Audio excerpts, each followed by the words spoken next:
Un couple qui avait lutté contre l'infertilité pendant des années eut enfin des enfants contre toute attente. Cependant, une maladie rare et dévastatrice emporta leurs jumeaux nouveau-nés quelques semaines seulement après leur naissance. Avant de commencer l'histoire, n'oubliez pas de laisser un like et de vous abonner à la chaîne pour voir plus d'histoires comme celle-ci. Les funérailles du bébé furent empreintes de chagrin, de tristesse et de désespoir, mais soudain un miracle se produisit. Un son s'échappa de l'un des cercueils, et ce qui se passa ensuite allait tout changer. Avant de nous plonger dans cette histoire incroyable, je tiens à adresser un sincère merci à tous les spectateurs de cette chaîne. Laissez un commentaire ci-dessous et dites-moi à quelle heure vous regardez cette vidéo, de jour ou de nuit. Dans une clinique de fertilité chic située au cœur du centre-ville, Charles Howell et sa femme Charlotte étaient assis dans une salle d'attente décorée de tons froids et de lumière blanche qui adoucissait à peine l'atmosphère clinique. Malgré le confort des lieux, l'air semblait devenir de plus en plus lourd à chaque seconde qui passait. Charlotte joignit les mains sur ses genoux, tentant de puiser la force dans le silence de son mari.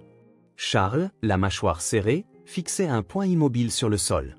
Le bruit d'une porte qui s'ouvrait les surpris. Le médecin entra, dossier en main, arborant une attitude professionnelle soigneusement neutre.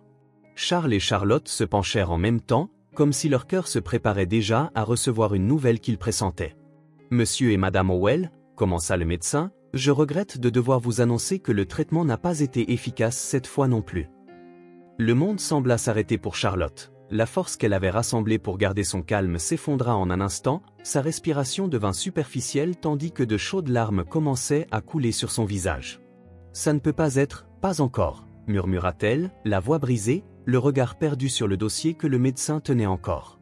Charles, bien que luttant contre sa propre frustration, tendit la main vers elle en recouvrant ses mains d'une fermeté qui voulait lui apporter du soutien. Toutefois, ce geste ne parvint pas à alléger le poids dans sa poitrine. Il avait encore échoué. Lui, l'homme qui trouvait toujours des solutions, n'avait pas pu offrir à Charlotte ce qu'elle désirait plus que tout, un enfant. De retour à la maison, le manoir Howell semblait plus grand et plus vide que jamais. Charlotte monta silencieusement à l'étage, se dirigeant instinctivement vers la pièce au bout du couloir. C'était la chambre d'enfant qu'elle avait préparée des années auparavant, à l'époque où l'espoir brillait encore intensément. Elle ouvrit la porte avec précaution, comme si elle redoutait que le moindre bruit ne vienne briser l'illusion qu'elle avait bâtie dans cet espace. La chambre était un sanctuaire de promesses non tenues. Les murs, peints d'un bleu pastel doux, étaient ornés de petites illustrations d'animaux, et dans un coin, un élégant berceau en bois attendait d'être utilisé. Charlotte s'approcha du berceau et fit glisser ses doigts le long du rebord, comme elle l'avait fait tant de fois auparavant. Son regard se fixa sur le petit coussin arborant le dessin d'un lapin souriant, et son cœur se brisa. 10 nouvelles années s'étaient écoulées, une décennie de traitements, d'espoirs relevés puis anéantis, d'imaginer un bébé dormant paisiblement dans ce berceau, et à présent, une fois de plus, ce rêve s'effondrait devant ses yeux. Elle s'affala sur la chaise à côté du berceau, ses mains tremblantes couvrant son visage alors qu'elle sanglotait en solitaire. La maison était silencieuse, mais son esprit était empli des échos de sa propre douleur. Ce soir-là, Charles et Charlotte dînaient ensemble à la grande table à manger, mais ils n'échangèrent que très peu de mots. Charles tenta de dire quelque chose, mais les mots moururent dans sa gorge. Que pouvait-il dire pour apaiser une douleur qu'il partageait sans savoir comment l'aborder? Charlotte, épuisée tant physiquement qu'émotionnellement, finit son assiette en silence et se leva de table avant de partir. Elle regarda Charles et murmura « Je ne peux plus continuer ainsi, je ne sais pas combien de fois encore je pourrai supporter cela. » Charles resta assis seul à la table, l'esprit partagé entre culpabilité et impuissance, son regard se perdit vers la fenêtre où l'obscurité de la nuit se reflétait dans le verre. Dehors, le monde continuait son cours, indifférent au vide qui consumait leur vie.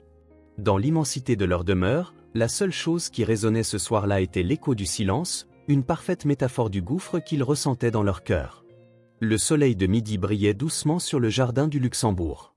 Charlotte marchait lentement le long des allées pavées, entourée du bruissement des feuilles et de l'écho lointain des rires d'enfants. C'était l'un de ces jours où tout semblait en place pour tout le monde, sauf pour elle.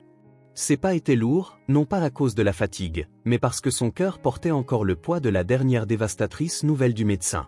En chemin, ses yeux se posèrent sur des scènes qui semblaient se moquer de sa douleur. Sur un banc voisin, une mère berçait doucement une poussette en fredonnant des berceuses, et plus loin, un père soulevait son tout petit en l'air, déclenchant des éclats de rire semblables au tintement de cloches. Charlotte ressentit une vive douleur dans la poitrine, un rappel cruel de ce qui lui manquait.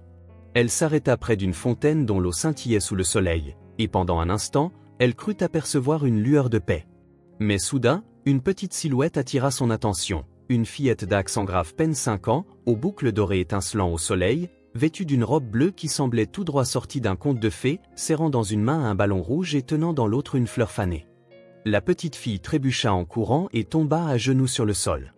Charlotte observa les lèvres de l'enfant trembler, sur le point de laisser échapper une larme. Mais avant qu'une larme ne puisse couler, la fillette leva les yeux et sourit en apercevant sa mère approcher.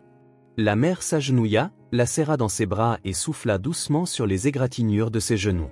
Charlotte sentit une boule se former dans sa gorge. C'était ce geste simple, cette connexion indéfectible entre mère et fille, qu'elle désirait plus que tout au monde. À cet instant, quelque chose s'enflamma en elle. Ce n'était pas seulement de la tristesse ou du regret, c'était une étincelle de détermination. Lorsque Charlotte rentra chez elle cet après-midi-là, Charles était assis dans son bureau, absorbé par son travail. Sans prévenir, Charlotte entra, le visage encore rougi par l'air frais du parc, mais avec une lueur nouvelle dans les yeux. « Charles, je veux essayer encore », déclara-t-elle d'une voix ferme, mais teintée de supplique. Charles leva les yeux, les sourcils froncés dans un mélange de surprise et d'inquiétude. « Charles » commença-t-il, mais elle l'interrompit, « Je sais ce que tu penses. Je sais que nous avons échoué maintes fois, mais je ne peux pas abandonner, pas après tout ce que nous avons traversé. Je ne peux pas vivre avec le doute de n'avoir pas fait tout ce qui était possible. » Charles se pencha en avant, posant ses coudes sur le bureau. Son regard était sérieux, mais ses yeux trahissaient la lutte intérieure qu'il menait. « Je ne veux plus te voir souffrir, Charlotte. Chaque fois que nous recevons des nouvelles comme la dernière, ça me déchire de te voir ainsi. » Elle s'approcha de lui, prit ses mains dans les siennes. « Ce n'est pas seulement une question de moi, c'est une question de nous, de ce dont nous avons toujours rêvé. S'il te plaît, Charles, encore une fois. J'ai entendu parler d'un médecin qui utilise une nouvelle approche. Il est expérimenté, bien qu'il ne garantisse rien, cela pourrait être notre dernière chance. » Le poids sur les épaules de Charles sembla s'alourdir. Il savait qu'il ne pouvait refuser cela à Charlotte, même s'il redoutait le tollé émotionnel en cas d'échec. Finalement, il hocha lentement la tête. « D'accord, dit-il d'une voix basse, mais ce sera la dernière fois, Charlotte. Je ne supporte pas de te voir traverser cela encore et encore. » Charlotte esquissa un léger sourire, ses yeux brillant d'un mélange de gratitude et d'espoir. Quelques jours plus tard, le couple se retrouva dans le cabinet du nouveau médecin. Le bureau était décoré de diplômes et de certificats encadrés, témoignage de l'expérience du spécialiste. Le médecin, un homme aux cheveux grisonnants et à l'expression bienveillante, les accueillit d'une poignée de main ferme. « Le traitement que je propose n'est pas infaillible, mais nous avons obtenu des résultats prometteurs avec des couples dans des situations similaires à la vôtre, expliqua-t-il en étalant des graphiques et des données sur son bureau. Charlotte écoutait attentivement, s'accrochant à chaque mot comme à une bouée qui la maintiendrait à flot. Charles, quant à lui, resta plus réservé, observant le médecin avec un mélange de scepticisme et de prudence. Lorsque le médecin eut terminé, Charlotte prit la main de Charles et la serra fermement. Elle regarda son mari, ses yeux reflétant une détermination qu'il n'avait pas vue depuis longtemps. « Je veux le faire », déclara-t-elle d'une voix assurée. Charles acquiesça avec résignation, bien que la peur restât présente dans son regard. Sur le chemin du retour, la voiture était enveloppée de silence, mis à part le doux ronronnement du moteur. Enfin, Charles rompit le silence. « Je ne veux plus te voir souffrir, Charlotte. Si cela ne fonctionne pas, je veux que tu me promettes que nous trouverons une autre manière d'être heureux. » Charlotte ne répondit pas immédiatement, elle regarda par la fenêtre, observant les arbres défiler tels des ombres fugitives. Au fond d'elle, elle savait que Charles avait raison, mais elle savait aussi qu'aussi petite soit la chance, elle ne pouvait abandonner. « Je promets d'essayer, » murmura-t-elle. Finalement, la lumière de l'aube traversa les fenêtres du manoir Howell, illuminant les couloirs silencieux. Plusieurs mois s'étaient écoulés depuis que Charlotte et Charles avaient décidé de tenter une nouvelle fois leur chance, s'accrochant au dernier espoir offert par le nouveau médecin. Les semaines furent remplies d'incertitudes et d'une attente qui semblait interminable, mais ce jour-là, Charlotte tenait entre ses mains une enveloppe qui pouvait tout changer. Assise au bord du lit dans sa chambre, elle ouvrit l'enveloppe, les mains tremblantes. À l'intérieur, les mots imprimés semblaient danser devant ses yeux, mais un seul attira son attention, positif. Pendant un instant, elle crut que son esprit lui jouait des tours. Elle passa une main sur son visage, essayant de contenir son émotion, mais bientôt, des larmes commencèrent à couler sur ses joues. Les mains toujours tremblantes, Elle prit son téléphone et composa le numéro de Charles. Sa voix se brisa, hésitante, stoppant ce dernier net en pleine réunion. « Charles, c'est positif !» s'exclama-t-elle, incapable de contenir sa joie. Charles bondit de sa chaise, ignorant les regards étonnés de ses collègues, et balbutia quelques mots « Je rentre tout de suite ». Une demi-heure plus tard, il se précipita à travers les portes du manoir. Il trouva Charlotte dans le salon, le test encore en main et les yeux gonflés de pleurs. D'abord, Charles ne dit rien, il s'approcha lentement, prit le papier et le relut à plusieurs reprises, comme pour s'assurer qu'il n'y avait aucune erreur. Lorsqu'il leva enfin les yeux vers Charlotte, ses yeux brillaient de larmes retenues. Sans un mot, il l'enlaça dans un câlin serré, presque désespéré. « Nous l'avons fait » murmura-t-il, la voix épaisse d'incrédulité et de soulagement. Ils pleurèrent ensemble en cet instant, partageant une joie qui semblait remplir chaque recoin de leur immense demeure, une maison qui, enfin, prendrait tout son sens avec la certitude qu'un nouveau chapitre commençait dans leur vie. Charles et Charlotte se mirent à préparer avec enthousiasme. La semaine suivante, la maison, qui leur avait paru trop grande et vide auparavant, s'anima. Charlotte passa des heures à imaginer à quoi ressembleraient leurs enfants. Elle s'asseyait souvent dans le jardin avec une tasse de thé chaud, songeant aux prénoms possibles. « Que penses-tu de Doris pour une fille ?» demanda-t-elle un soir pendant le dîner. Charles sourit et acquiesça. « Doris, c'est parfait. Et pour un garçon, que dirais-tu de Simon ?» Charlotte le regarda tendrement. « Doris et Simon » répéta-t-elle. « Oui, cela sonne comme un rêve », ajouta Charles. Pour sa part, il décida de s'impliquer activement dans les préparatifs. Bien qu'il eusse pu engager les meilleurs décorateurs, il insista pour concevoir lui-même la chambre des enfants. Il passa des heures à dessiner des croquis, à choisir les couleurs et les matériaux. « Je veux la faire de mes propres mains pour nos enfants », déclara-t-il avec détermination en lui montrant ses plans. Les murs de la pièce furent bientôt peints d'un doux bleu, parsemé de délicats motifs d'étoiles et de nuages que Charles avait lui-même dessinés. Charlotte l'observait travailler, le cœur débordant d'amour et de gratitude. Un jour, Charlotte reçut la visite inattendue de sa meilleure amie, Madison. En entrant dans la maison, Madison remarqua immédiatement le changement d'ambiance. « Que se passe-t-il ici ?» demanda-t-elle avec un sourire curieux. Incapable de contenir son émotion, Charlotte saisit les mains de son amie. « Je suis enceinte, Madison. Nous attendons des jumeaux. » Madison poussa un cri de joie et serra Charlotte dans ses bras. « Je le savais, cela finirait par arriver. Je savais que tu méritais ce miracle. » Elles passèrent le reste de l'après-midi à parler de prénoms, d'idées de décoration et de rêves pour l'avenir. Par une soirée calme, alors que Charlotte et Charles étaient assis sur la véranda arrière à contempler les étoiles, Charlotte rompit le silence. « Parfois, je repense à toutes les fois où nous avons failli abandonner. Tu te souviens de toutes ces nuits où j'ai pleuré ici, convaincu que nous n'aurions jamais cela ?» Charles serra doucement sa main et répondit. « Et nous y voilà.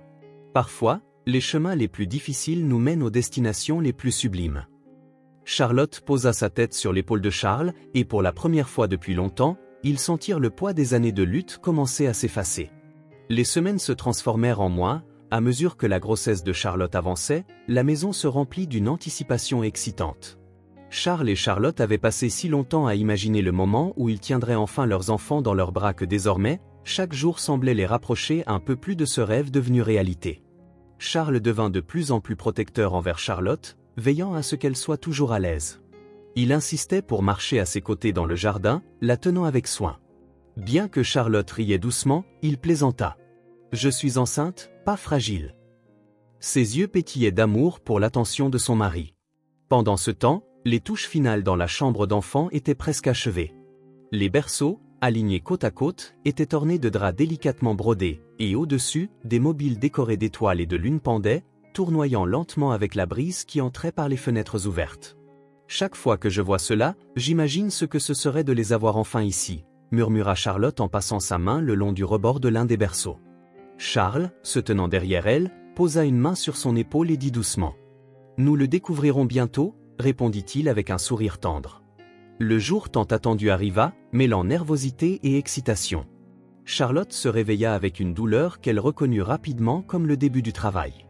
Charles, bien qu'essayant de rester calme, ne put s'empêcher de laisser transparaître une pointe de panique en l'aidant à monter dans la voiture pour se rendre à l'hôpital. Dans la salle d'accouchement, Charlotte endura des heures d'efforts épuisants, et Charles ne quitta jamais son côté, lui tenant fermement la main tout en murmurant des mots d'encouragement.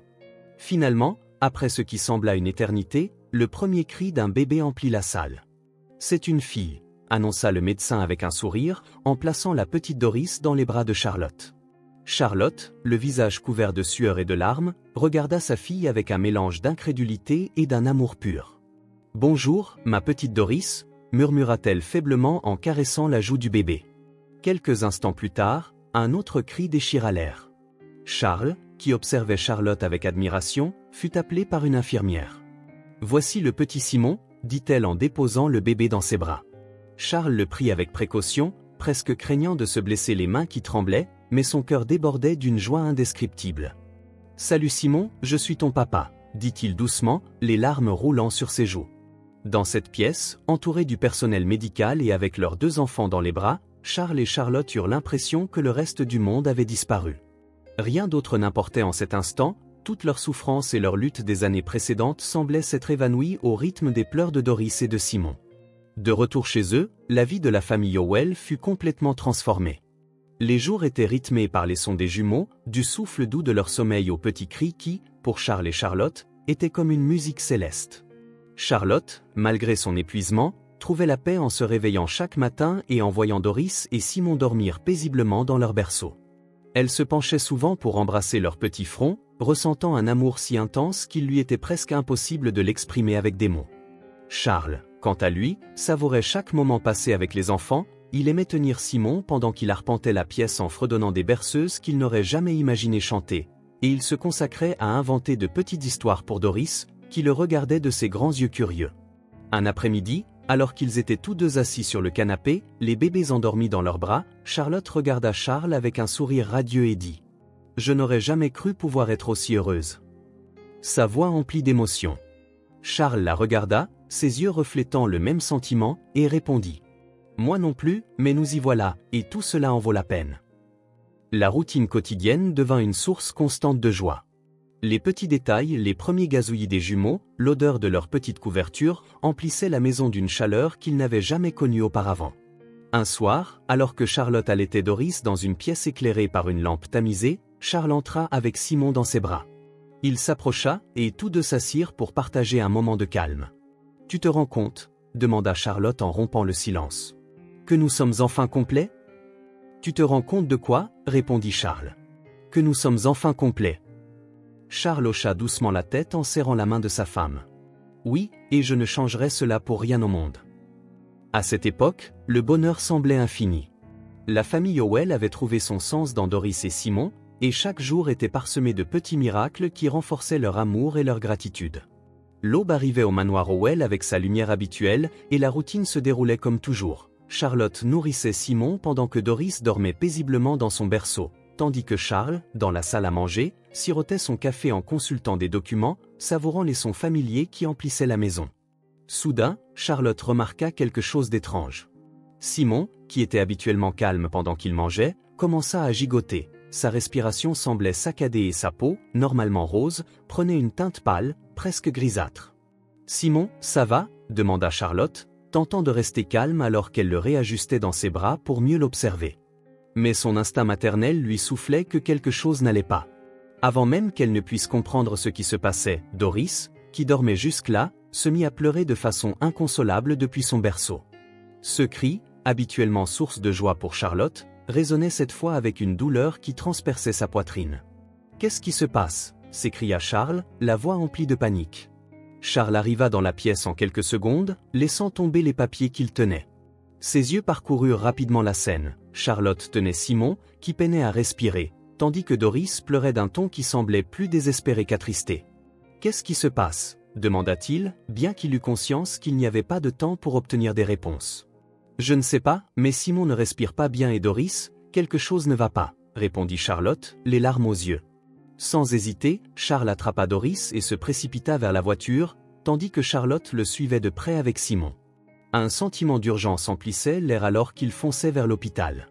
Le silence dans la voiture n'était rompu que par les faibles gémissements de Simon et les pleurs déchirants de Doris.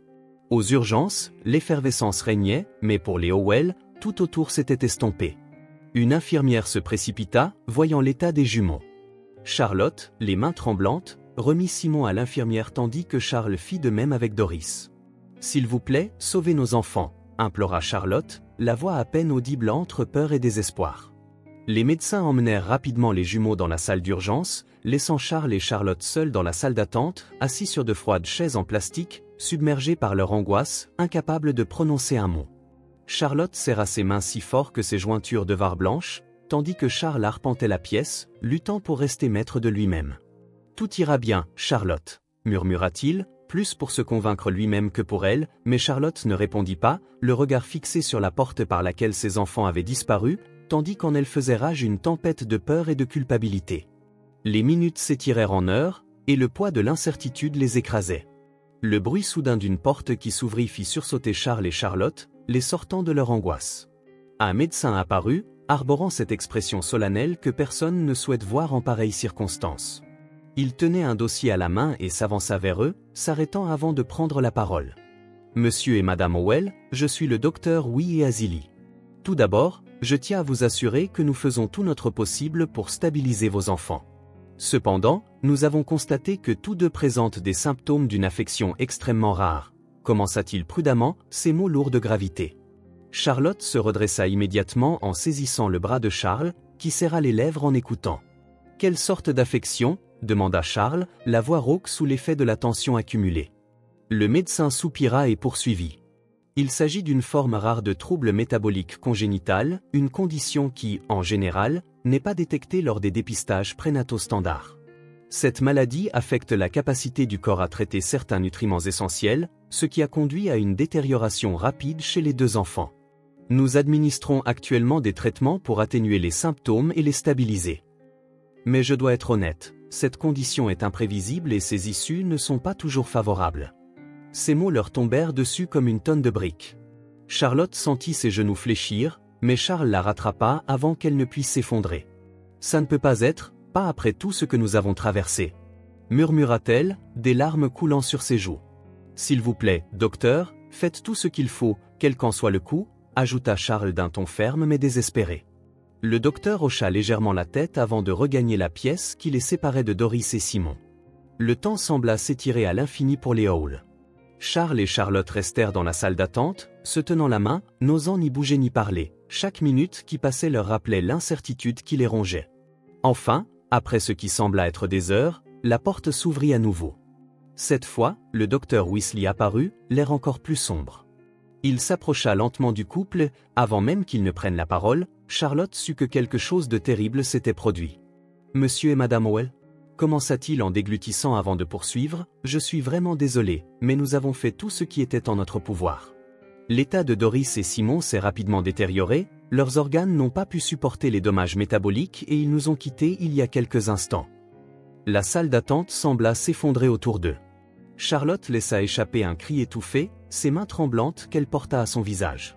Charles, qui avait toujours été le pilier de force, s'effondra à genoux, incapable de retenir les larmes qui lui brouillaient la vue. « Non, ça ne peut pas arriver !» murmura-t-elle entre deux sanglots. Le docteur resta debout, son visage reflétant empathie et tristesse. « Je suis profondément désolé pour votre perte.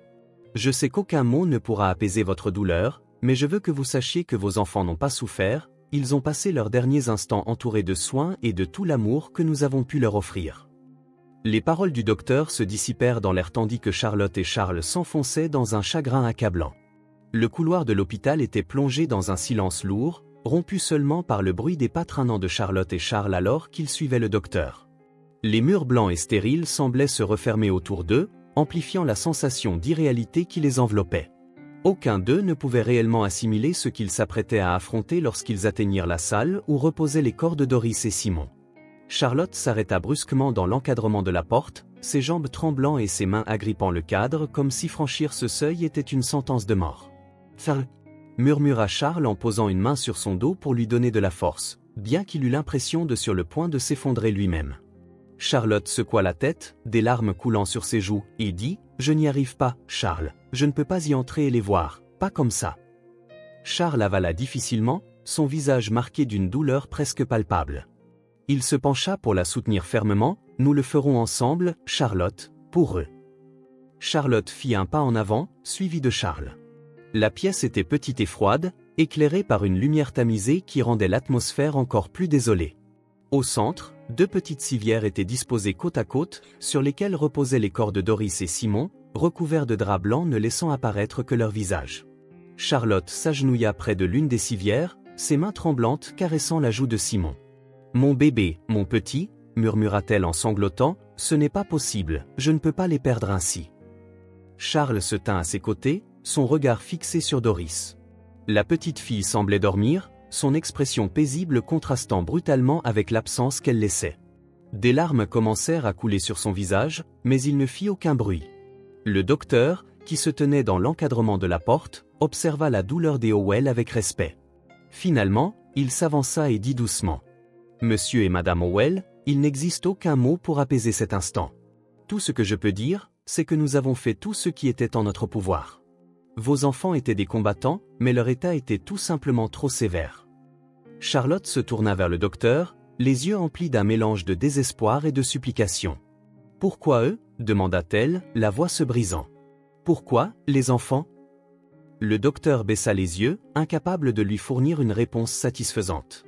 Après un temps qui sembla durer une éternité, Charlotte et Charles furent contraints de prendre une décision qu'aucun parent ne devrait avoir à affronter le cœur brisé.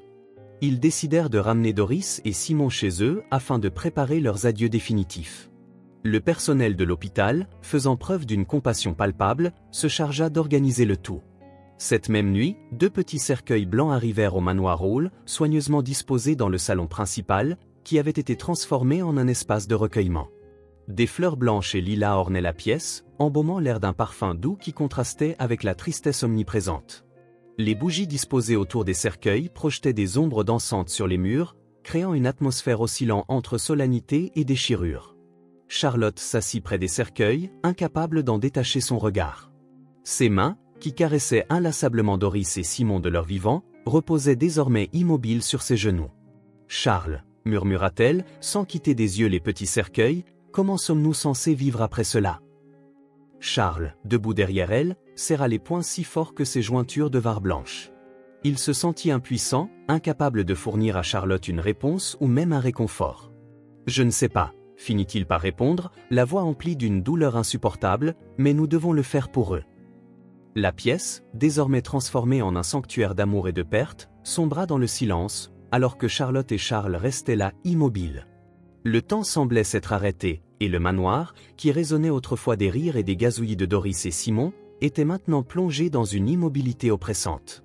La nuit avançait lentement, et Charlotte se pencha enfin vers les cercueils, posant une main sur chacun d'eux. « Je ne peux pas vous dire adieu, je ne peux pas » murmura-t-elle, des larmes coulant sur les surfaces blanches. Charles, incapable de se contenir plus longtemps, s'agenouilla à ses côtés en posant une main sur son épaule. Ils restèrent ainsi, partageant une douleur qui semblait trop immense à supporter. Le crépuscule enveloppait le manoir Hall, drapant chaque recoin d'un manteau de mélancolie.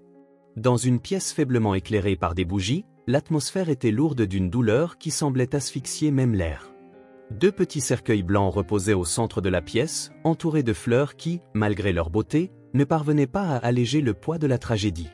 Charlotte était assise sur une chaise près des cercueils, ses mains tremblantes caressant les surfaces lisses, comme si en les touchant elle pouvait ressentir une connexion avec les enfants qu'elle avait perdus.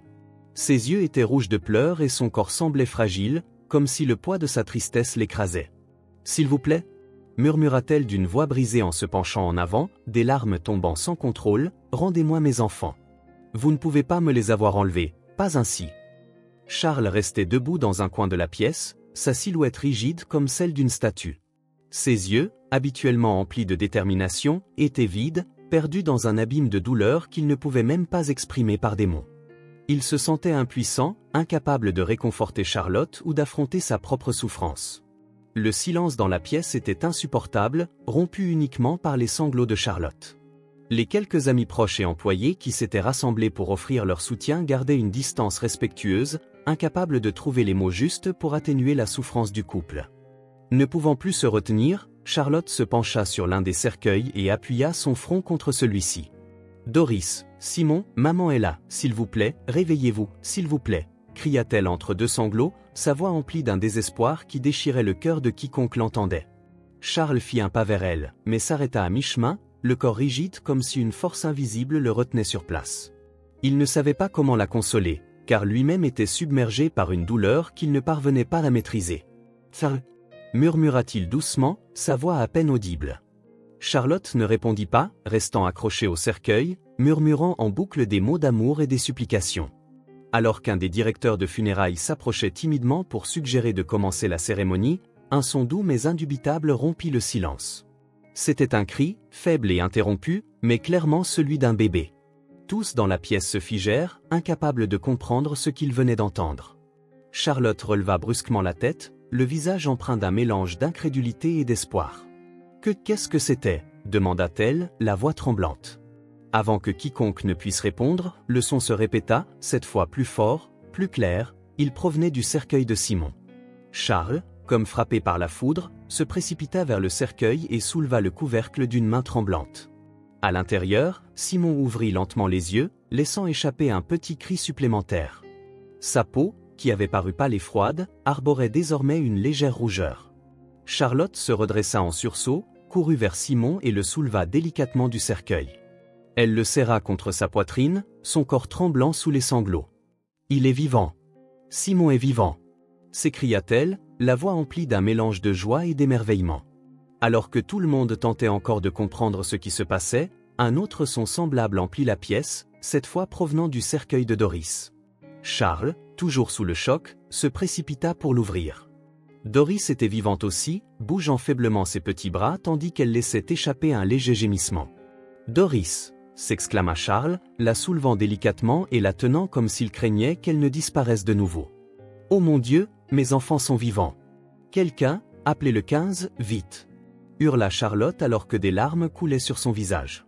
Charles attrapa rapidement des couvertures blanches, prises près des cercueils pour bébés, et enveloppa soigneusement chaque enfant.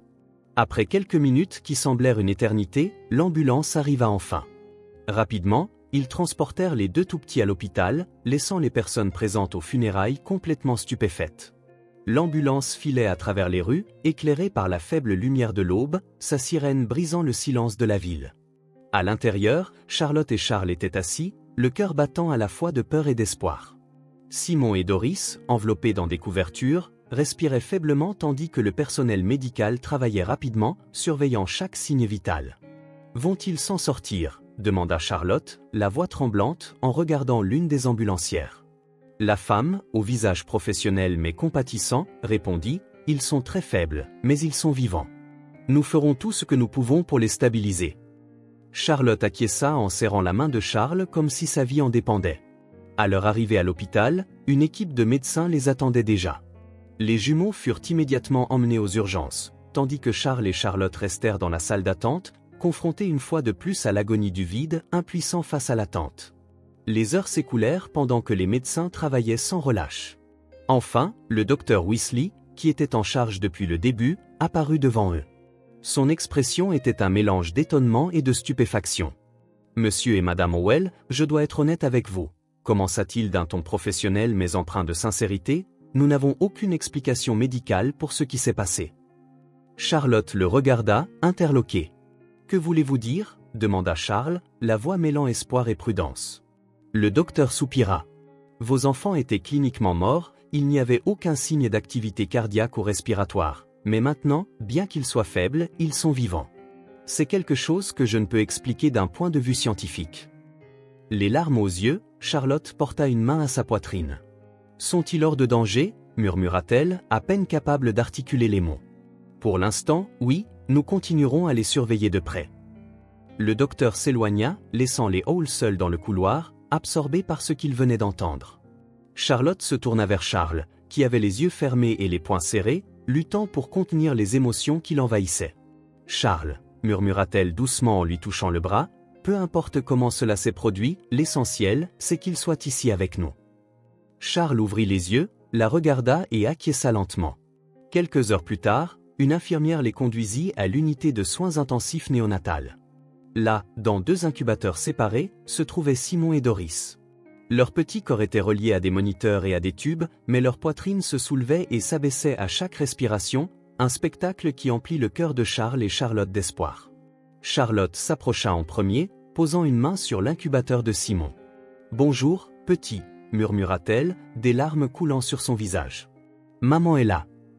Charles, se tenant à ses côtés, regarda Doris, qui bougea légèrement ses doigts, comme en réponse au son de sa voix. « Bonjour, mon petit guerrier », dit-il avec un sourire tremblant.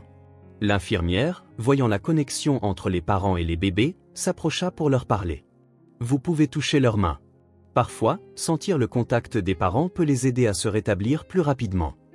Charlotte, avec une extrême précaution, glissa sa main dans l'espace prévu pour que les parents puissent toucher leurs enfants. Ses doigts effleurèrent la main de Simon, et le petit la serra faiblement en retour. Ce geste simple fit sangloter Charlotte, non pas de tristesse, mais de pur soulagement et de gratitude. « Tu es un combattant, Simon, » murmura-t-elle. « Je suis tellement fière de toi. » Charles fit de même avec Doris, sentant la chaleur de sa petite main dans la sienne. « Elles sont toutes nos miracles, » dit-il en regardant Charlotte, les yeux remplis de larmes. Même si l'état des jumeaux demeurait délicat, la présence de Charles et Charlotte semblait avoir un effet positif sur eux. Les alarmes des moniteurs se faisaient entendre moins fréquemment et leurs signes vitaux commençaient à se stabiliser. Assis ensemble dans la salle d'attente, Charlotte reposa sa tête sur l'épaule de Charles. « Je n'arrête pas de penser que c'est un miracle, » dit-elle d'une voix à peine audible. Charles acquiesça en passant un bras autour de son épouse. Les jours à l'hôpital se transformèrent en semaines, mais cette fois, le fardeau était chargé d'espoir. Sous la surveillance constante des médecins, Simon et Doris commencèrent à montrer des signes de rétablissement plus nets. Bien que leurs corps fussent encore petits et fragiles, chaque respiration, chaque mouvement témoignait du miracle qu'ils avaient vécu. Charlotte passa la majeure partie de son temps auprès des jumeaux, lisant tranquillement des histoires pour enfants, tandis que leurs petites mains bougeaient faiblement en réponse. Charles, qui consacrait autrefois des journées entières à son travail, était désormais aux côtés de sa famille en permanence. Les décisions qui semblaient autrefois urgentes dans son entreprise paraissaient désormais dérisoires face à l'importance d'être présent pour ses enfants. Alors qu'il regardait Simon dormir paisiblement dans son incubateur, Charles prit une décision qu'il avait envisagée depuis plusieurs jours, lors du trajet de retour vers l'hôtel voisin où lui et Charlotte séjournaient temporairement. Il rompit le silence. « Charlotte, j'ai réfléchi, je pense qu'il me faut changer. » Charlotte le regarda, son expression à la fois sereine et curieuse. « Quel genre de changement ?» demanda-t-elle doucement. Charles soupira en regardant par la fenêtre de la voiture. « Pendant des années, ma vie tournait autour de mon travail, à construire un empire. Mais maintenant, après tout ce que nous avons traversé, je réalise que rien de tout cela n'a d'importance si je ne suis pas là pour toi, pour nos enfants.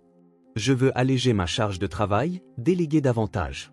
Je veux être présent. » Charlotte sourit, les yeux remplis de larmes. « Charles, c'est tout ce que j'ai toujours voulu, que nous soyons ensemble en tant que famille. » Cette nuit-là, Charles élabora un plan pour réorganiser son entreprise, déléguant des responsabilités clés à ses partenaires de confiance.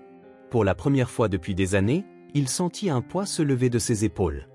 Pendant ce temps, Charlotte trouva une nouvelle mission dans son expérience personnelle. Après plusieurs semaines à l'hôpital, elle avait rencontré d'autres parents qui faisaient également face à des défis avec leur nouveau-né. Inspirée par le miracle de Doris et Simon, elle commença à partager son histoire avec eux, offrant des mots d'encouragement et de réconfort. « N'abandonnez jamais, ne cessez jamais de croire en l'impossible », leur répétait-elle, tenant la main d'une mère dont la fille était en unité de soins intensifs. Il y a des moments où tout semble perdu, mais parfois, la vie nous surprend de façon que nous ne pouvons même pas imaginer. Les médecins et les infirmières qui avaient également été témoins du retour incroyable des jumeaux commencèrent à inviter Charlotte à s'exprimer auprès d'autres patients dans des situations similaires. Son histoire devint une source d'inspiration, un témoignage que, même dans les circonstances les plus sombres, l'espoir peut fleurir. Après plusieurs semaines supplémentaires à l'hôpital, le jour tant attendu par Charles et Charlotte arriva. Simon et Doris étaient assez forts pour rentrer à la maison. Les médecins leur donnèrent des instructions détaillées sur les soins nécessaires, mais leurs derniers mots furent chaleureux et encourageants. « Ces petits sont des combattants, ils ont surmonté quelque chose que peu auraient pu, et cela témoigne de leur force et de l'amour que vous leur avez donné », déclara le docteur Weasley en faisant ses adieux à la famille. Alors qu'ils traversaient les portes de l'hôpital, Doris et Simon enveloppés dans des couvertures, Charlotte ne put s'empêcher de verser des larmes de gratitude.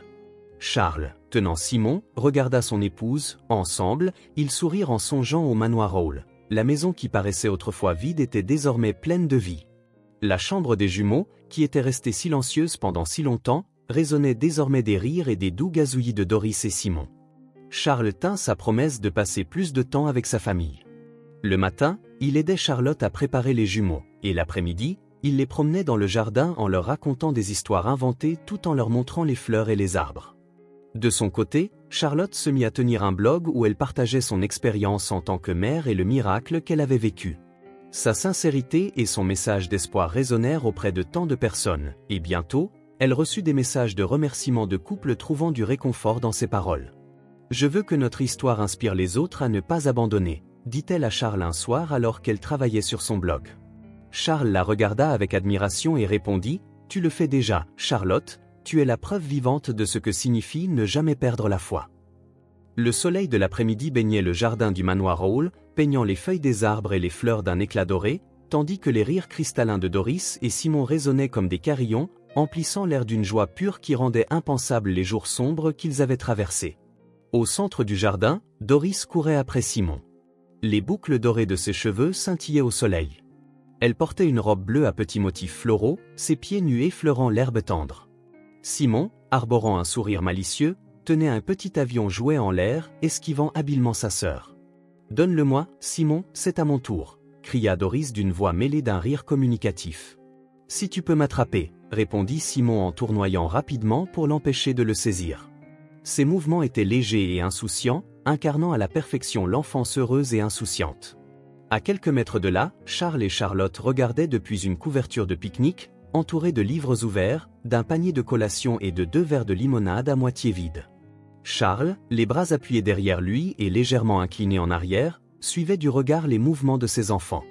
Il y avait quelque chose de différent dans son regard désormais, un mélange de fierté et de gratitude qui n'avait pas besoin de mots pour être exprimé. Charlotte, assise à ses côtés, tenait un carnet dans ses mains, ses doigts jouant avec le coin d'une page, mais ses yeux étaient rivés sur Doris et Simon. Un léger sourire se dessina sur ses lèvres, et la lumière du soleil filtrée à travers les feuilles faisait scintiller ses cheveux. « Parfois, c'est incroyable de penser que tant d'années ont passé », murmura-t-elle, rompant le silence d'une voix douce et réfléchie. Charles tourna son visage vers elle, inclinant légèrement la tête. « C'est pareil pour moi, » dit-il. « C'est comme si tout cela s'était passé dans une autre vie. » Charlotte ferma le carnet, posant une main sur la sienne. « L'important, c'est que nous soyons ensemble, et cela suffit. » Charles acquiesça en entrelaçant ses doigts avec les siens. Il n'avait pas besoin de plus de mots, la connexion entre eux parlait d'elle-même. Au loin, la voix de Doris les interrompit. « Maman, papa, regardez ça. » Simon se tenait, les bras tendus, tenant le petit avion jouet qui tournoyait désormais en spirale parfaite grâce à un élastique qu'il avait appris à remonter. Charles se leva de la couverture et se dirigea vers ses enfants avec un sourire. « Bien joué, champion », dit-il en posant une main sur l'épaule de Simon. Pendant ce temps, Charlotte restait assise, observant Charles interagir avec les enfants. Dans son esprit, elle se rappelait les visages des parents qu'elle avait rencontrés au fil des ans, ceux qui avaient trouvé du réconfort dans leur histoire. Son travail avait transcendé sa famille. À travers des conférences, des interviews et des écrits, elle avait touché la vie d'innombrables personnes. L'un de ses articles, intitulé « Le miracle de l'espoir », avait été publié dans de grands magazines, relatant non seulement le miracle de Doris et Simon, mais aussi la force de l'amour et de la détermination dans les moments les plus sombres. Ces mots avaient inspiré des couples faisant face à des batailles similaires, leur rappelant que, même dans l'adversité la plus profonde, il existait une possibilité de renaissance. « Maman, qu'en penses-tu » demanda Doris en s'approchant, portant un bouquet de fleurs qu'elle avait cueilli dans le jardin. Charlotte se pencha vers elle, acceptant le bouquet avec un sourire chaleureux. « Je pense que j'ai de la chance d'avoir les enfants les plus formidables du monde. » Alors que le soleil commençait à se coucher à l'horizon, peignant le ciel de teintes roses et orangées, la famille Hall se rassembla sur la couverture de pique-nique. Doris et Simon, épuisés par des heures de jeu, étaient blottis de chaque côté de leurs parents. Charles passa un bras autour de Charlotte, tandis qu'elle caressait doucement les cheveux de Doris. Simon bâilla, posant sa tête sur l'épaule de son père. « Tu sais, maman, » murmura Doris, les yeux à demi fermés, « j'ai toujours su que tu prendrais soin de nous. » Charlotte sentit une boule monter à l'étouffe, mais parvint à sourire. « Je le ferai toujours, ma chérie, toujours. » Si ce film touche votre cœur, laissez votre empreinte en likant et n'oubliez pas de vous abonner à notre chaîne pour découvrir d'autres histoires pleines de sens avec nous. Partagez vos émotions et racontez-nous vos propres histoires. Chaque mot que vous partagez est une pierre angulaire qui contribue à créer notre communauté forte et durable. Ensemble, nous créerons un espace chaleureux où chacun pourra s'exprimer et se connecter. Enfin, ne manquez pas les histoires incroyables qui arrivent bientôt, nous sommes toujours là pour vous offrir les meilleures sélections, riches de valeurs profondes et divertissantes. À bientôt!